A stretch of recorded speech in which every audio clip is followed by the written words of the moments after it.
Bagaimana kalau kita sholat di masjid yang ada kuburannya, boleh atau tidak boleh? Karena nggak boleh bersatu antara masjid dengan kuburan. Dan Nabi juga sudah ingatkan demikian. Mencari tempat lain, karena tidak boleh sholat di masjid yang ada kuburannya. Apakah boleh sholat di masjid yang di pekarangannya terdapat kuburan? Kalau terpisah, walaupun bersebelahan, memang terpisah, ini kuburan, orang taunya ini kuburan, ini masjid, boleh. Tapi kalau di dalam masjid ini yang tidak boleh. Kenapa? Hadis Nabi jelaskan. Jangan kalian jadikan masjid kalian kuburan. Bahkan sholat menghadap kuburan, tapi tujuannya bukan untuk menyembah kuburan. Maka dikatakan fala haraja fih. Itu tidak ada masalah. Kalau memang larangan sholat di kubur ini berlaku secara mutlak tanpa pengecualian, begitu ya, maka sholat di Masjidil Haram juga nggak boleh. Khususnya di Hijr Ismail.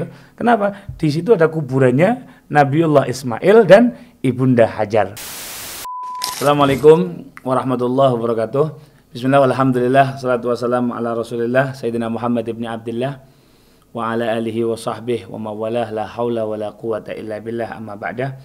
Teman-teman dimanapun kalian berada, alhamdulillah bahagia sekali pada kesempatan kali ini kita bisa berjumpa lagi dalam program Tanya Gusai, yang mana kita akan membahas beberapa pertanyaan yang masuk ke akun kami melalui direct message ataupun video-video link yang dikirimkan ke kami mengenai menjadikan kuburan sebagai masjid. Berikut videonya.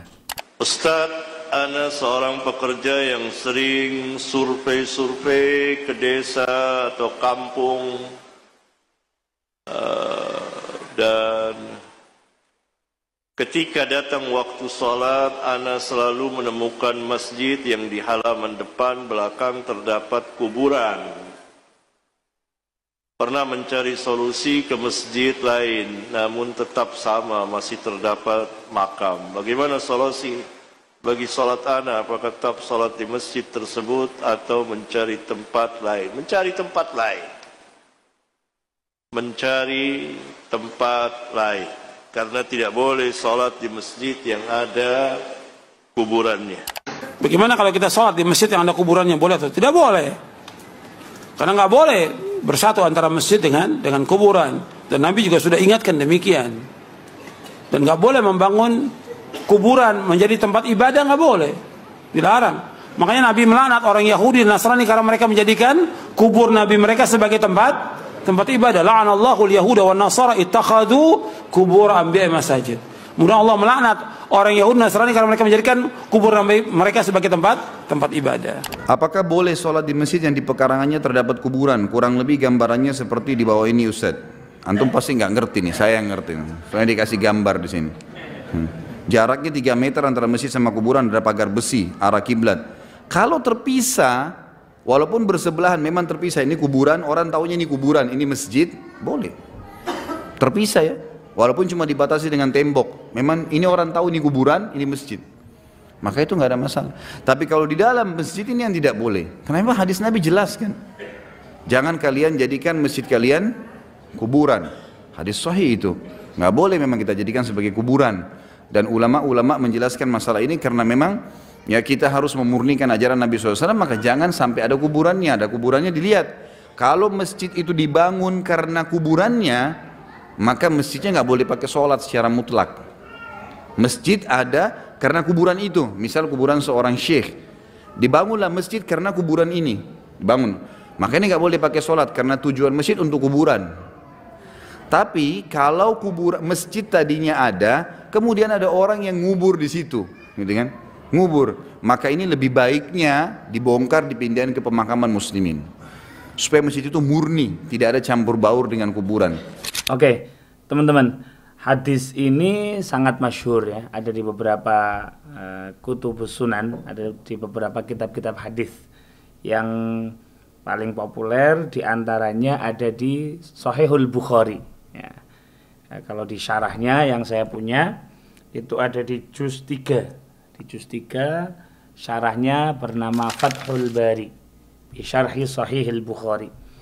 Teman-teman bisa melihat di halaman 279.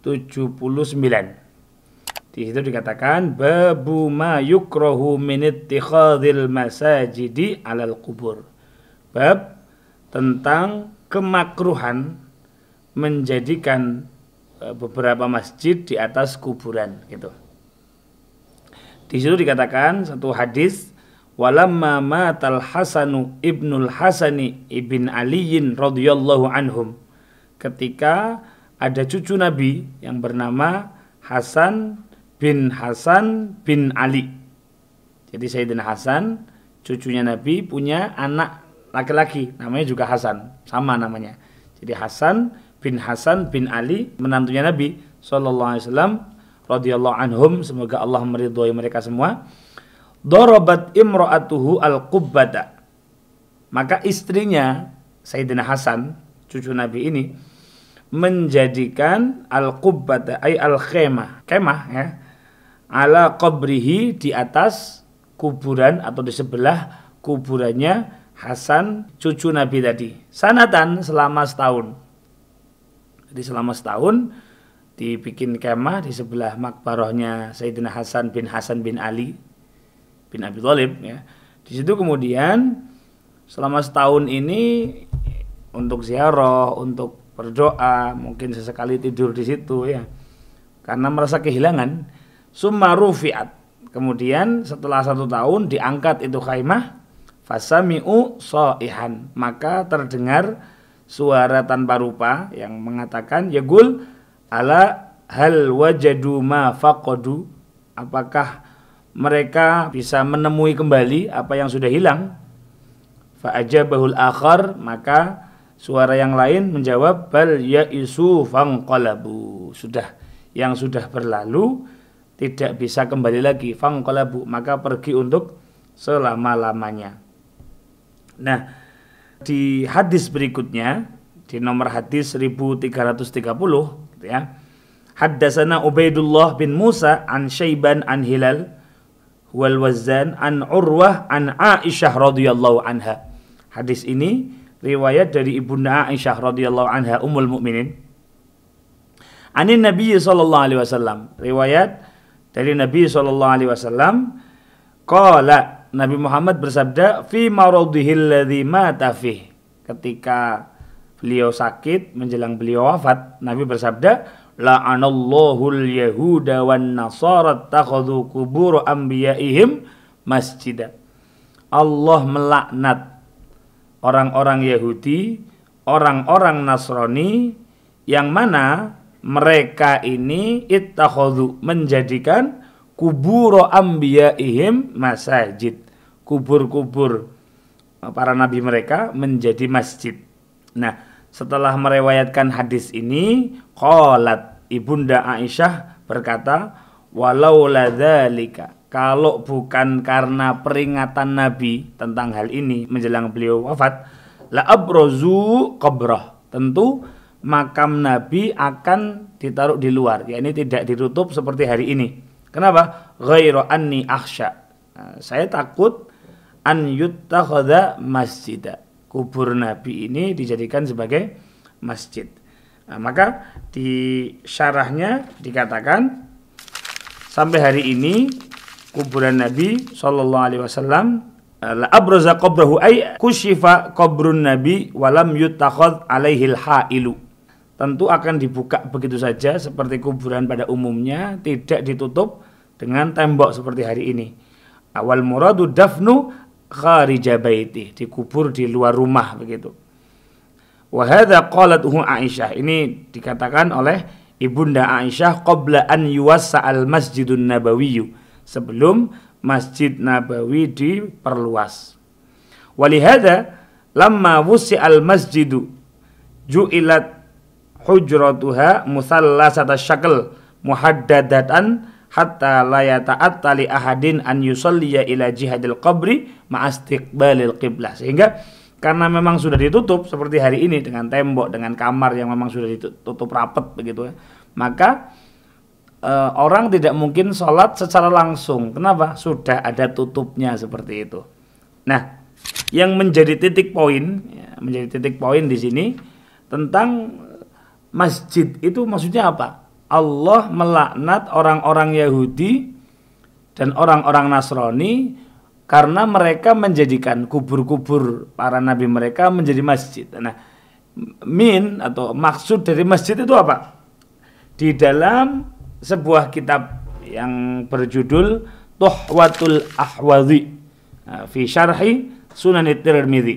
Nah, di juz 2 halaman 226 karya Syekh Abdurrahman Al-Mubarakfuri, beliau mensyarahi Sunan At-Tirmidzi. Dikatakan bahwasanya qauluhu la'ana Rasulullah sallallahu alaihi wasallam zairatil kubur.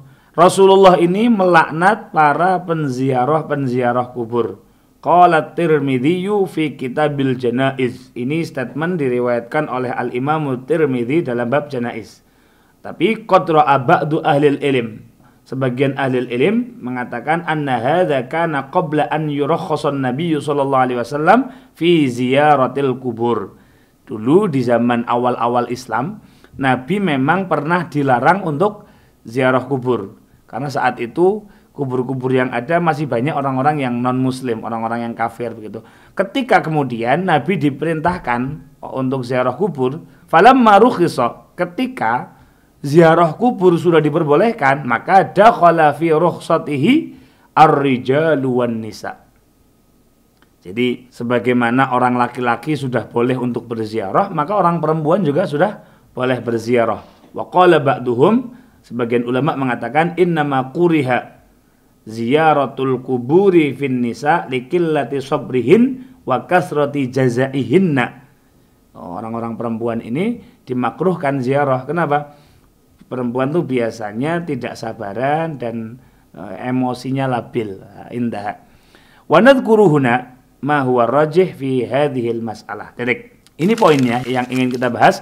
Wal muttakhidhina, ay Rasulullah juga melaknat orang-orang yang menjadikan alaiha, di atas kuburan tersebut, al-masajida, menjadikan masjid-masjid di atas kuburan. Nah, dikatakan di situ qala Ibnul Malik.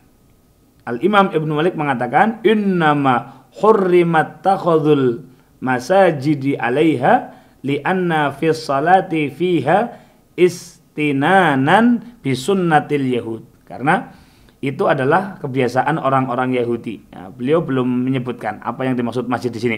Qala al-qari'u fil mirqat, Syekh Ali Mulaqari ya, dalam kitab Mirqatul Mafatih, wa qayyada 'alaiha yufidu anna ittikhadzal masajidi bi janbiha la ba'sa bihi. Jadi Syekh Ali Mulaqari dalam Mirqatul Mafatih, syarahnya Mishkatul Masabih ya, di situ dikatakan di taqyid ada pembatasan apa? Ittikhadzal masajid bi janbiha la ba'sa. Kalau ada masjid di sampingnya kuburan maka tidak apa-apa. Jadi ada kuburan, kemudian di sampingnya ada masjid, itu tidak apa-apa. Kenapa? Wa yadullu alaihi qauluhu alaihi salatu wassalam la'anallahu al-yahuda wan nasara takhadhu kubur anbiya'ihim wa salihihim masajida. Oke. Di bawah kalimat tadi ada tanbihun, ada peringatan penting di sini. Ini poin yang ingin kita bahas. Ini poin yang menentukan, yang krusial sekali. Tolong disimak baik-baik.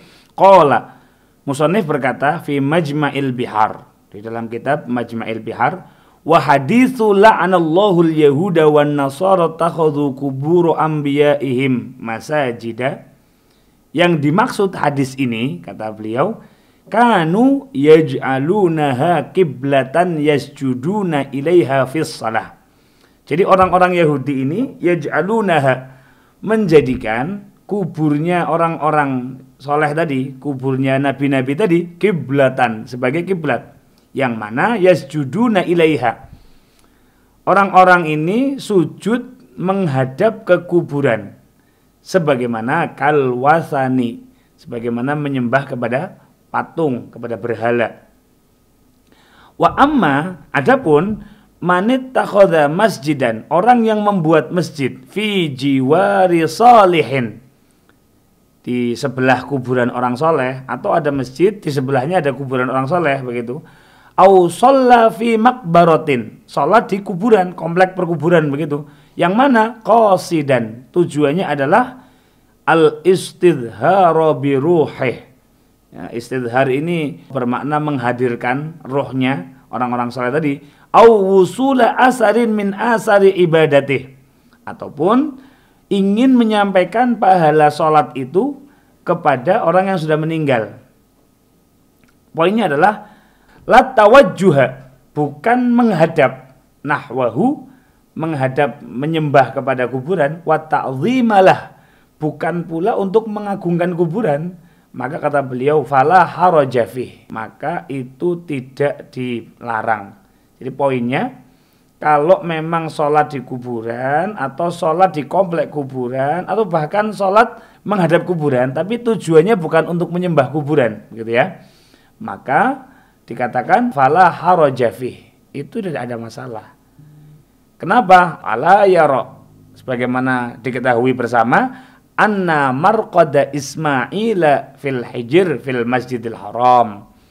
Di Masjidil Haram itu, masjid paling utama, itu ada kuburan. Kenapa? Di situ ada marqadi Ismail, makamnya Nabi Ismail, di Hijr Ismail. Wassalatu fihi afdalu.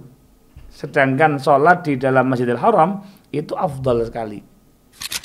Nah, fakta mengenai makam Nabi Ismail ada di dalam Masjidil Haram, tepatnya di Hijr Ismail, itu teman-teman bisa melihatnya ada di dalam kitab Akhbaru Makkah karya Al-Azruqi di juz 1 halaman 313, ya. Akhbaru Makkah lil Azruqi juz 1 halaman 313, di situ katakan waqala Ibnu Ishaq, Al-Imam Ibnu Ishaq mengatakan kana qabru Ismaila, bahwasanya kuburan Nabi Ismail, wa qabru ummihi Hajar, dan makamnya ibunda Hajar itu fil Hijr, ada di dalam Hijr Ismail. Yang ingin saya tekankan teman-teman, kalau larangan tadi, kalau la'anallahul yahud itu berlaku secara umum, maka seharusnya sholat di dalam Masjidil Haram juga haram, khususnya di Hijr Ismail, ya. Padahal sholat di Hijr Ismail sendiri itu sebuah anjuran, sebuah kebaikan. Di dalam sebuah hadis yang diriwayatkan oleh beberapa ulama ahli hadis, dikatakan kuntu uhibbu an adkhalal baita, kata ibunda Aisyah, ini riwayatnya, ya. Saya kepengin untuk sholat di dalam Ka'bah, fa usolliya fihi, saya kepengin sholat di dalamnya. Fa akhadha Rasulullah sallallahu alaihi wasallam biyadi fa adkhalani al-hijra. Maka ketika saya mengutarakan niat kepengen sholat di dalam bait, ya, ibunda Aisyah mengatakan Nabi menggandeng tanganku kemudian memasukkanku ke Hijr Ismail. Faqala, Nabi kemudian bersabda, sholli fil hijr, sholatlah di Hijr Ismail in aradti dukhulal bait, kalau kamu kepengen masuk ke dalam Ka'bah. Kenapa? Fa innama huwa qit'atun minal bait. Hijr Ismail itu adalah bagian dari Ka'bah. Jadi Hijr Ismail bagian dari Ka'bah. Ini adalah riwayat Al-Imam Abu Dawud di nomor hadis 2028, juga Al-Imam Tirmidzi nomor hadis 876, An-Nasai juga ada di nomor 2912, dan Imam Ahmad. Nah, artinya apa? Yang ingin kita tegaskan, kalau memang larangan sholat di kubur ini berlaku secara mutlak tanpa pengecualian, begitu ya, maka sholat di Masjidil Haram juga nggak boleh, khususnya di Hijr Ismail. Kenapa? Di situ ada kuburannya Nabiullah Ismail dan ibunda Hajar. Nah, maka ini memperkuat fakta yang tadi disampaikan oleh Al-Imam Abdurrahman Mubarakfuri dalam kitab Tuhfatul Ahwadhi, bahwasanya yang diharamkan itu adalah kalau sholat menghadap kubur dan menjadikan kuburan ini seperti wasan, seperti berhala, atau ta'zim, mengagungkan kuburan. Tapi kalau tidak ada tujuan itu, maka tidak apa-apa. Ini terbukti lagi, misal di dalam kitab Al-Mu'jamul Kabir lil Imam At-Tabarani. Di situ dikatakan bahwasanya qala Nabi sallallahu alaihi wasallam Nabi Muhammad bersabda, fi Masjidil Khaif qabru sab'ina nabiyan. Ya, bahwasanya di dalam Masjidil Khaif, teman-teman kalau haji di Mina ada namanya Masjidil Khaif, ya. Sekarang makmur sekali di sana. Kata beliau Rasulullah SAW, di Masjidil Khaif, ini gambarnya, itu ada 70 nabi di situ. Hakadha fil Mu'jamil Kabir lit-Tabarani. Di juz 12 nomor hadisnya 13.525. Nah, jadi ini mempertegas kalau memang sholat di kuburan ini atau sholat menghadap kuburan ini berlaku mutlak haram, maka tentu sholat di Hijr Ismail tidak boleh, karena di situ ada makamnya Ibunda Hajar dan Nabiullah Ismail. Sholat di Masjidil Khaif juga nggak boleh. Kenapa? Kata Nabi, di situ ada 70 makam Nabi di Masjidil Khaif, nggak cuma satu, ya.